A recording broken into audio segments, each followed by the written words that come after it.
Ahoj, ja som Marek a mám veľmi rád lietadlá. Keď prelietajú nad našim mestom, cítim, ako mi búši srdce. S otcom chodíme na kopec za mesto a pozorujeme, ako miznú v oblakoch. Oci, kam letia? Pýtam sa za každým. Otec sa usmeje, ale v očiach má niečo smutné. Do iných krajín, Marek.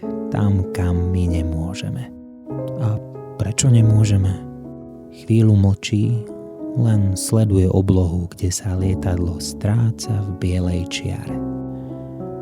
Pretože máme hranice, ktoré sa nesmú prekročiť.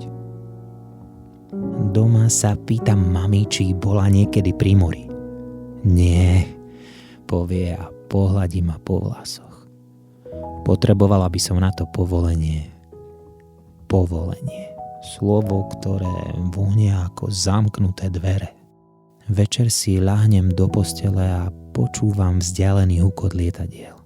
Predstavujem si, že jedno z nich letí práve nado mnou, slobodné a ľahké.